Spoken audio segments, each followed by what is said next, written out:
I am Nawtej Dosanjh from Vedere channel.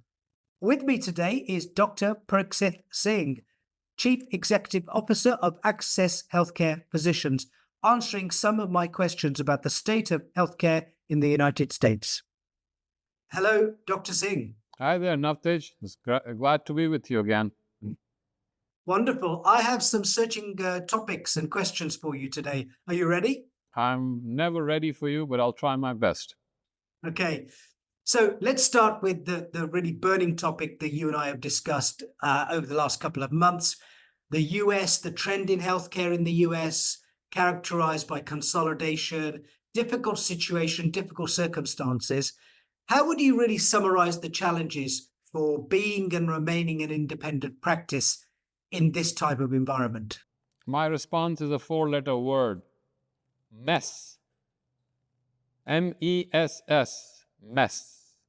There's no clear thinking, and of course, unfortunately, without a clear understanding, and it's an evolving field, so one can't really blame everything on the leadership. But we are seeing several trends emerge. Some of them are good, some of them are not so good. Of course, there was a need for to bring together, to integrate the different modalities, different aspects of healthcare. As you know, healthcare was all broken up, still is, diffracted. It's totally all non-interoperable, if I may use that word. And that created a significant problem for patients, for doctors, often caused us to repeat the test, often made us miss things and hurt the patients, increased mortality, morbidity. The approach to fix this lack of integration, one approach was corporate takeovers. Doesn't fix it. Mergers and acquisitions are not the way to fix it. Fix what is a clinical and a data problem, a documentation problem, a technological problem of a kind where you're bringing the data together in an intelligent way. The resolution is not that big entities buy them for money, private equity takeovers or corporate takeovers. They actually make the problem worse. Because again, the leadership is not clinical.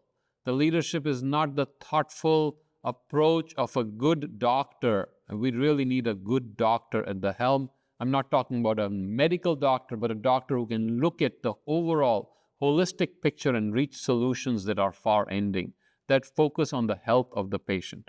Here the patient is the US healthcare itself. So my approach would be the approach of integration at the technological level, at the regulatory and the educational level, and finally at the clinical and the experiential level. For the patient, it has to become seamless, that interoperability. Now, reaching that is not going to be a solution with one single technology. It will have to be a different approach, different attitude, mindset, a different kind of paradigm, which right now I do not see happening, unfortunately. So I have a number of follow-up questions. There's a lot of insight and thought that's just gone into that 2-minute answer, which is we could expand into hours. I'm going to try and be succinct about it, but first I think we need to have a common definition of interoperability, because remember, much of our audience won't really understand the definition. So could you begin by telling us the definition, and then I can do a deep dive into some of the things you've said. I'll give you my experience, and then from that experience, we will try to reach a definition. So a patient comes to my office, and I'm talking to you, how are you? And the patient tells me, I went to this specialist, I went to this radiology place and got this test done, I went to this hospital in Tampa and got this investigation done. And by the way, incidentally, I was admitted at this hospital, great academic center, absolutely fabulous academic center, where they did $1 million workup and tested everything. And now they've sent me to follow up with you here. I go in my EMR, go in my electronic medical records. I'm not connected to the great academic center, which has done great things for the patient. None of those amazing, fabulous things are available to me. None of those tests, none of those consults, none of the results are available. Radiology, forget it, can't get it. Specialist, seen, don't have the report. ER reports, don't have it. None of those results are available.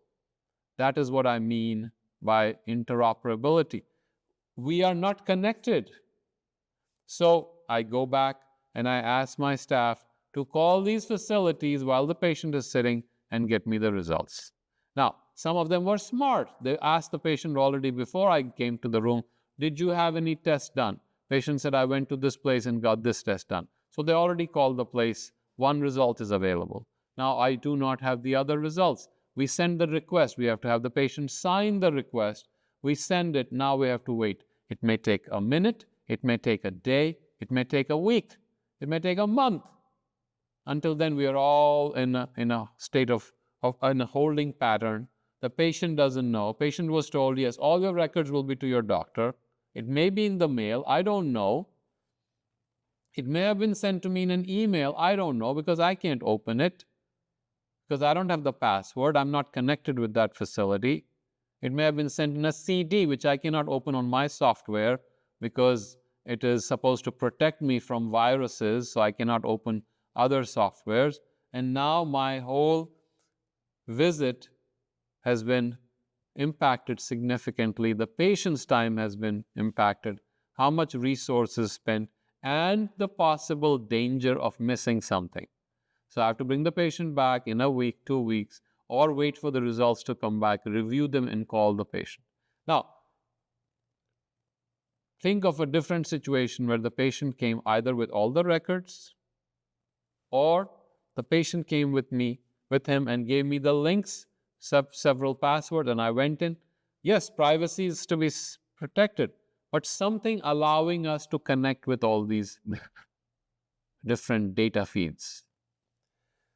That is what I mean by interoperability, the ability for all these functions to work together in sync in a timely manner with integrity, but also with security and patient privacy. We haven't reached there. That is my definition. If that meets the technical criteria, you can tell me. Thank you. I just wanted to make sure that when we talked about interoperability, those listening in, those reviewing this recording would know and understand in a very detailed way, which you've provided the definition of the term interoperability. So that begs the question, surely then, if that is the definition, surely consolidation, mergers, acquisitions are really the way to go, because then all of these things would have come under one roof, and then that interoperability would be more achievable. Unfortunately, the answer is no, because mergers and acquisitions are taking place at a corporate level. So, for example, a software that we have been using for 14 years, I don't have to name it. It is held by a very well-endowed, strong corporate entity. So they went out and bought 3-4 electronic medical records. These 3 electronic medical records owned by one entity across the country, used across the country, are not interoperable. I cannot use data from one to the other, move data from one to the other. So corporate takeover is fed by profitability. If it is not advantageous to merge them, it is actually advantageous to keep people out. Because the moment you open it, you lose that chokehold that you have on the doctors, on the organizations. Moving data from one EMR to another is a painful process, and it is a costly process. Obviously, when I say costly to the doctor or to the organization, not costly to the EMR company or the owner of the EMR. So corporate takeovers in technology have failed. Corporate attempts, if you remember, Bank of America with Warren Buffett and Amazon had tried to create a massive platform, and they hired some of the best consultants in the world, in the country, to lead it. Well, that has been put on a hold now, because it doesn't work like that. Approach has to be a different approach. It has to be led by people who live it, who know the nuances in practical terms, not by theoretical scientists. Second, this approach of corporate takeover is a unification at the leadership level, if that. But the fundamental coming together of systems, because interoperability is not just coming together of technology, it's coming together of systems with the knowledge, with the wisdom, with the know-how, with the data, with seamless integration of processes and workflows. That requires much more thought. That requires a common digital platform, a common data architecture, which is far more important. And then it requires a common safety paradigm. Then it requires a clinical approach to all those technological features. Then it requires an educational approach to teach the people how to use it. So there is much more to be done. Unfortunately, we don't have one disruptive technology that takes care of all of it. I know that different companies are trying it. Maybe Google had tried an EMR. I think they closed it down after a couple of years. There are these sensors. People are trying different IoTs where data can be fed. But data has to be fed to one system which will integrate, and that is not there yet. My hospital is separate from my office. My nursing home data is not coming to my office. My radiology data is not coming to my office. What integration are we talking about? I'm one company, but these feeders are not coming together. So I think the approach will have to change. It is a tough question. It is not an easy question, but corporate takeovers are not resolving the issue. So is it fair to say then that consolidation and non-consolidation are really let me rephrase that. Thinking about consolidation, whether it's consolidation or non-consolidation, that's really a red herring. That is not the answer. Whether it's consolidation or non-consolidation, the answer is in an entirely different sphere. It's to do with processes, technologies, systems, and that syncing of all those things to become interoperable, as you say. But it doesn't matter, therefore, if it would be under a consolidated or non-consolidated system. Exactly. Why should I be consolidated by HCA or Bayfront or some other hospital company? Why would I be consolidated? Some doctor in a rural area, why should he be consolidated? What we should think about is integration, assimilation, shared platforms, shared data feeds, and some kind of a universal system that we can take the data from, utilize it, that we can feed the data to, and hopefully it can be utilized. Now, that is not going to be done by a corporate entity as far as I can tell you, unless there is leadership at a governmental level or at a national level, that we take this as a national emergency. If we could make going to the moon as a national initiative, we will go to the moon. Well, we need to fix healthcare. If we are that serious, without the politics, I'm not worried about the politics, serious, thoughtful, non-partisan approach, then perhaps, and I'm not talking about even policies or programs, I'm talking about assimilation of systems into a common platform. If India can create a UPI, a universal payment platform, surely the Americans are smart enough to create a platform for healthcare. So, for medical practices trying to remain independent, given that we've already established that consolidation, non-consolidation is the wrong way to focus, but for those that are trying to remain independent, what advice would you give? I'll give, my advice would be biased, but let me give it anyway. One is go to the fundamentals, go to the core. Who are you? Have that face-to-face meeting with yourself, if possible. What is your core? Go back to your vision and stay true to it. That's one.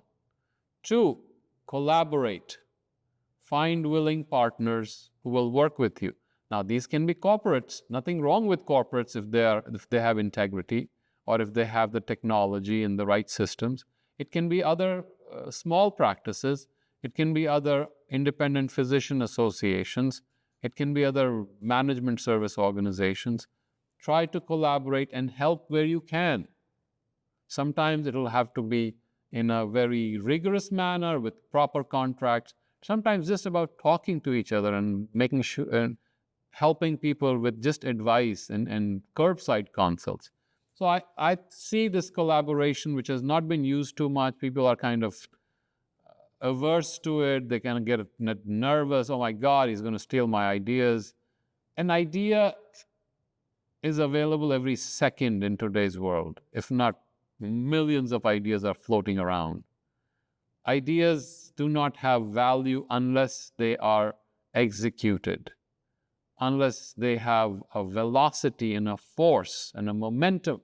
And that is something that we have to learn in order to survive. We are going to be forced to collaborate, and I think collaboration is a good thing, going to have a dialogue, going to have a discourse. We are all in the same boat. Our patients are all in the same system, going through the same experience. Doctors are all going through the same systems. How can we help each other? And by little steps, how can we fix this whole entire complex, the skein of intricate issues that are there today as our healthcare system? At least that's my approach. Thank you so much. One final question on this topic, and then I want to move to technologies and data. And the final question, I suppose, is this. Do you see this emergent leadership in government or somewhere else where the right approach could be adopted? Do you think it's possible that this will emerge, or do you think that there'll be a continued fixation on consolidation, non-consolidation? I have another 4-letter answer for you. Nope. I don't see anything coming from the leadership on either side that is intelligent, that is liberated, that is enlightened to say, let us fix this problem. It's very easy to take a partisan approach. Short-term measures, little things, or, okay, let's increase the benefits here. Let's increase the benefits here. I have seen no politician in the last 31 years in this country saying that we need to reduce the benefits. Everyone says, okay, let's increase the benefits with the attendant costs. I have not seen any politician come up with a viable approach to bring quality to the system that is thoughtful and that is holistic, because we are stuck to very old models of thinking and acting and behaving. Unless we discard those, whether in politics, whether in healthcare, unless we have a new way of approaching things, I'm afraid I don't have any great hope that this system will get cured. It'll have to come to another crisis, which I think we are coming to in a few years, another impending crisis. Medicare fund will be bankrupt soon, and then hopefully people will come together and come to a solution. But who are the people trying to resolve this? People who have no clue about healthcare. Lawyers, accountants, politicians. What do they know about it? I mean, with all due respect to lawyers and accountants and even politicians. So somehow or the other, we have to use the best systems, knowledge systems, and bring it together. And that's a Herculean task. Can we do it? Of course we can. But at present, I don't see any effort towards it, and I don't expect anything to happen. Okay, pessimistic note to end on there. Let's see if we can have a more optimistic note when we talk about data and technology. First of all, let's talk about technology, and then we'll talk about the link between data and technology, because as you and I have discussed many times, that one doesn't happen without the other, particularly when we talk about artificial intelligence. Give us a landscape, high level view about the scope and the technologies and how they're being used in healthcare. Give us a forward thinking landscape view of technology in healthcare in the United States. So, from the pessimistic view, let me try to bring it to a little more optimistic view. I think the technological achievements in data over the last decade or more, the ability to store big data, have been a good of significant will be of significant help in maybe finding a solution to our interoperability crisis, if I may use the word. We have storing data has become cheaper, although not very cheap. I would like it to become even cheaper. Analyzing data has become cheaper, although not very cheap. But AI has not reached its fullest potential, and that is just my humble opinion. It is not as ubiquitous as we would like it to be. It is not as intelligent as it should be. And we cannot just depend on AI. We have to depend also on NI, which is our natural intelligence, our native intelligence. We need to start using that to make the AI more helpful. But definitely from a very stratospheric view of the situation, I think the technology innovations are of critical importance in giving us some of the breakthroughs, if not all of the breakthroughs, in bringing together the data, in helping us with the analysis and the reporting structures, and perhaps improve the lives of our patients. So you talked about artificial intelligence. Talk about some of the other technology that will be used in healthcare.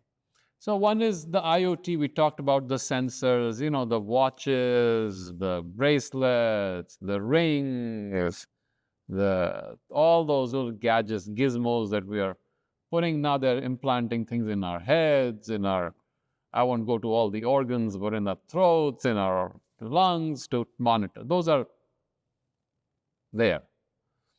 They're again very directed at one thing or maybe a few things. What do we do with it? How do we assimilate the data? How does the data come to me? So patient comes to me, I have this watch that showed me yesterday, day before yesterday, I went into irregular rhythm. Now, after 24 hours, she comes to me, and now I'm trying to figure out, now I'm doing the EKG. EKG is normal. I would have liked a way to that information to come to me immediately so I could act on it. That is still not there. And hopefully technology will reach that point where we can connect all or maybe most to a platform where that feed starts coming to me. One is the telemedicine, which really became prominent during COVID. So IoT, telemedicine have become very important. We are even trying to put our devices and sensors in patients' homes. In the beds, I've seen that. In the studies on, say, sleep apnea or oxygen levels or seizures, we can try to track them. Maybe smart homes will be created with more smart technology than what we have, without the attendant risks of radiation and challenges of injuring the patient with those radiations. So we have to be truly intelligent about this and try to do that. We will also need a lot of resources to be able to do that. But more than resources, a lot of thoughtfulness, and again, my favorite word, collaboration. If people could come together and work together, I think it can be solved just like most human problems can be solved. Better communication, more sincerity in our intent, and collaboration. So you've correctly, I think, identified the the problems, the link between the technologies and data. Yes. Because of course the technologies are useless unless they're creating the data. But I think what you're saying, and you'll have to correct me if I'm wrong, I think what you're saying is not only do we have the technology problem in that these are recent innovations and their use is not at the frontier level as yet, but then there's a data problem, there's a data collection problem, there's a data analysis problem, and I don't know that you said this, but I'm going to say it and ask you to comment on it. And there seems to be a data science, software engineering problem in terms of how they collaborate, those two bodies of people, those two groups of people, how they collaborate and talk and communicate and how they understand one another. Is that fair to say on the data side of the argument? Is that fair to say as well, that there's a problem between the software engineers and the data scientists? Yeah, and I also tell you the problem between the doctors and the data scientists, because the intuitive knowledge, the gestalts of the end user, the doctor, is not being brought out by the data scientists in a manner that is helpful to the end user. If the end user cannot use the data, what's the point? Data is coming out of my ears. What do I do with it? I have one example of a situation where there is too much data but not enough intelligence. 9/11. We had all the data. We didn't have the intelligence to connect the dots. Everything was there. The two departments wouldn't share their data with each other. Talk about software guys. The data was not being shared with the leadership. Each department was holding its own. No, we cannot let them win. What? Hey, is this the same country? They wouldn't share the data with each other. You look back retrospectively, this was clear as a pikestaff, but people couldn't connect it. That is what we are seeing, a lot of data, but we are not able to connect the dots, and the end user's way of approaching data. How am I looking? What am I looking for? That data is not taking me there. Now, if AI can take us there, then it would be a significant impact. What's the way forward, Pariksith? There's multiple problems that you've outlined with the technologies, the data, the availability of data, the analysis of data, the sharing of data, and then the juxtaposition with the software engineers. How do we move that forward? And I'm going to challenge you here. I think your answer of core values and a collaboration, I think I'm going to need a better answer than going back to core values and how do we technically fix this problem? So I can give you technological solutions, then you have to figure out how we can execute them. Technological solution ideally would be a platform that is almost universal, at least in application and use, that can be used universally, relatively inexpensively, or let me just say it, almost at zero price, almost like a Google search, a platform of that, because we are doing it for patients. Yes, make some money, but a universal platform, which is secure, which is protected, but is efficient and gives us the data. Second, that system should be able to hold the data and cleanse the data. Because the problem is so much data is there. We are getting data right now. I can tell you, we're getting data from 5 sources for how many patients I have in the hospital. They don't match. One is coming from the hospital. One is coming from the state itself, the Florida HIE, Health Information Exchange. One is coming from the health plans. One is coming from the end final payment. They don't match. Now, this is going to happen. We have to go back to the data and start cleaning it and creating processes of cleaning it. Once we create the process of cleaning it, bringing a matching kind of a way to match it or not match. That's okay. You can't match everything. This matches, this doesn't, this overlaps, this doesn't. Now, how do you get intelligence out of it? How do we create analytics out of it? Analytics, not 3 years from now, but immediate, almost like your edge analytics, what is called, right? You're driving in a car, you try to back off, there's a rock, the car stops immediately. It won't let you back up. That kind of an intelligence I need in my practice. I'm writing a prescription, the intelligence should make me stop. No. Do you know that this patient was given this medicine? Maybe I know it, maybe I don't. But the intelligence should be there to stop me. Some doctor gave this medicine. Do you know about it? I can confirm that with the patient right away.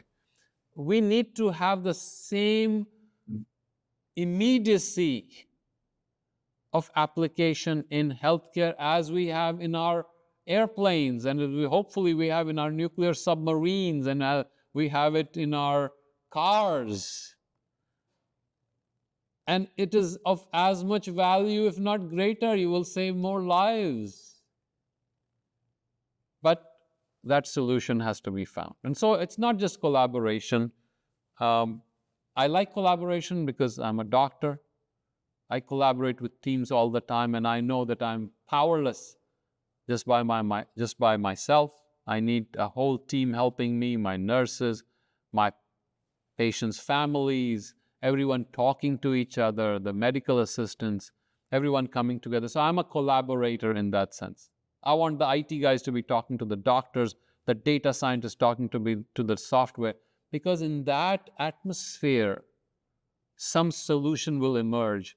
A technological solution is probably the platform that we can share the data on, from which we can evolve better analytics and work together to have a better solution. I hope that helps you. Collaboration among technological people and non-technological people too, to create a system that is synergized.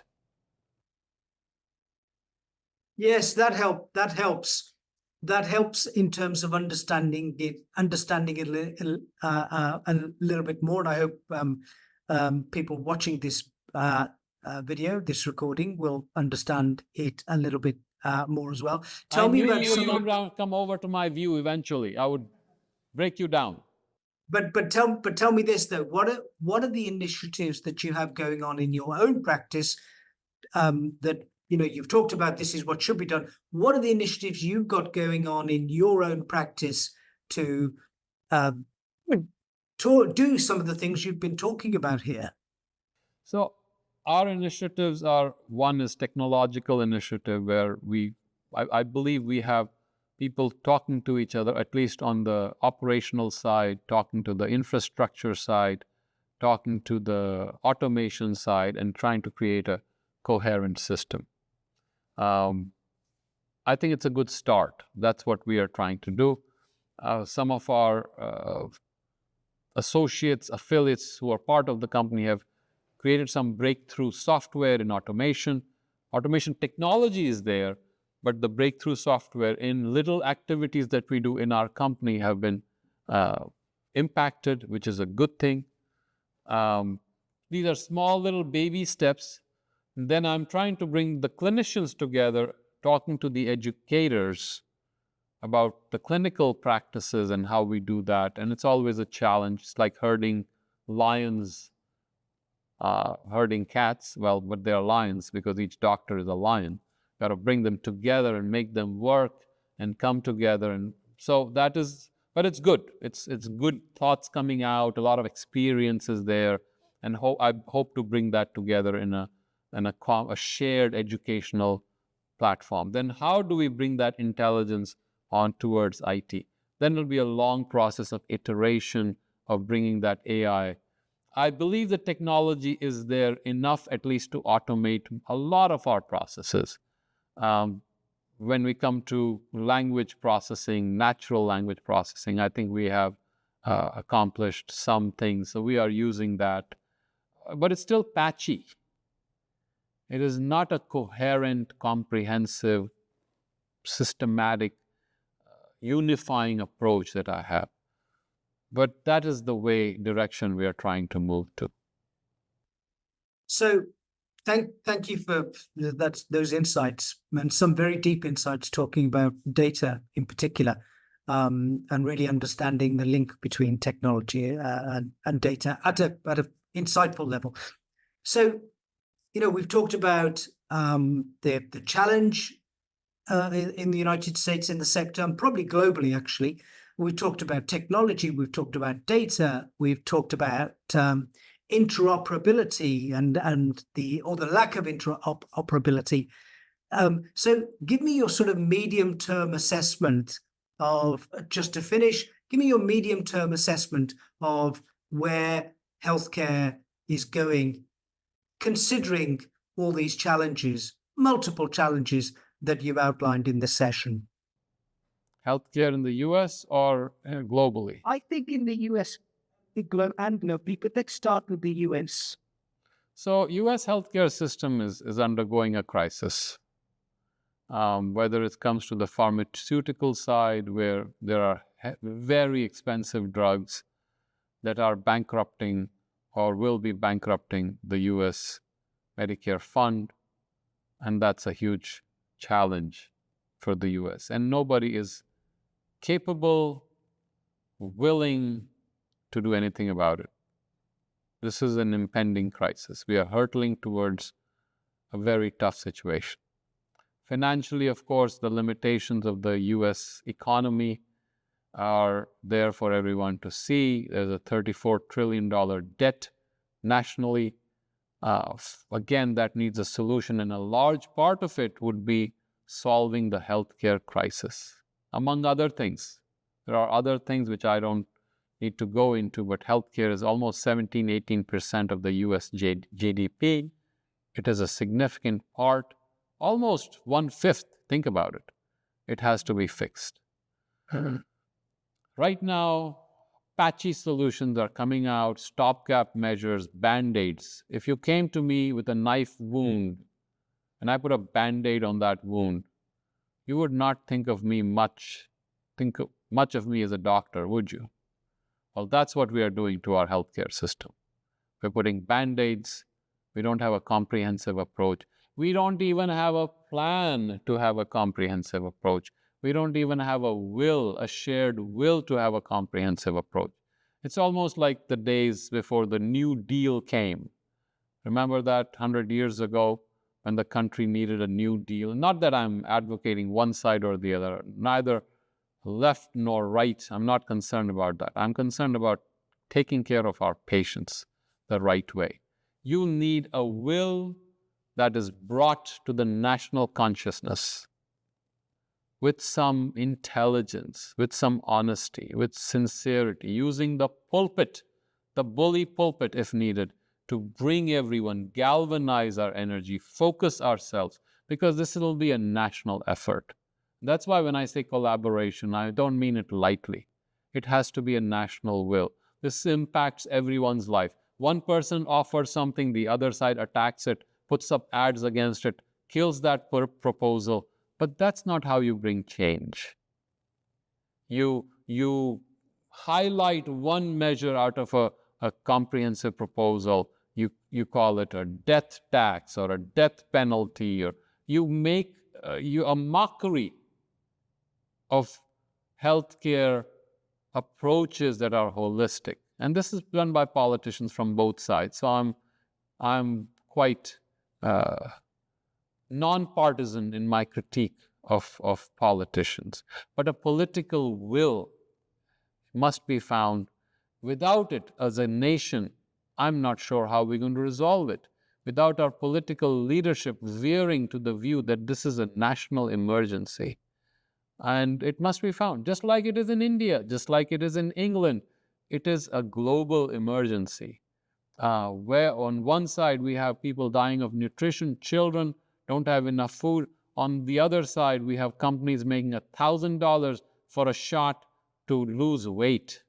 That medicine that you can get for $5, you're getting $1,000 for. Is there something wrong with the picture? There is. If inequality was a bad thing, inequality of opportunity was a bad thing, here we have an inequality of excess and absolute dearth of resources. Now, how do you bring it together without being political about it? How do we make sure the children who don't have food or the required medicine have it, and those who have an excess of resources where it is wasted, where a $5 medicine is sold for $1,000 and bankrupting an entire country, an entire civilization? How do we balance it out? And that is the tragedy. If the Roman Empire went down because of excessive growth and loss of central leadership, I'm afraid the American civilization will go down for a lack of leadership at the central level. And that we must prevent. People must understand what is at stake. Not for my petty gains do I need this medicine or this technology. That is not important. What is important is what we can do to create an equal opportunity of treatment for everyone.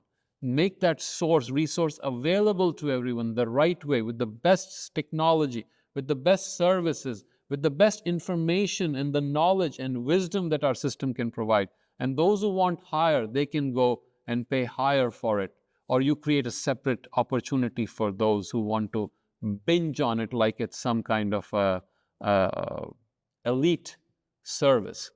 But we need to have that understanding that as a nation, we are having a healthcare crisis.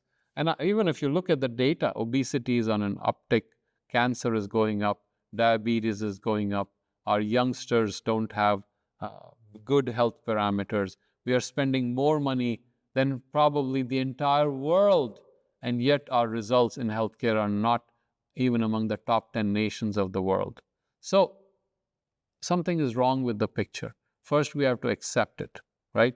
Like an alcoholic. First thing an alcoholic has to accept is, he's an alcoholic. Accept it. We are not accepting that yet. Once we start accepting that, then hopefully we'll come to a solution. I don't have any better thing to say about that. I'm sorry. Pariksith Singh, I think you didn't precisely answer my question to the final question, but you gave a very interesting, insightful answer anyway. So I thank you for joining me today, and I look forward to our next session soon, very soon. And from the Vedere channel, it's goodbye. Thank you. Thank you, Nawtej.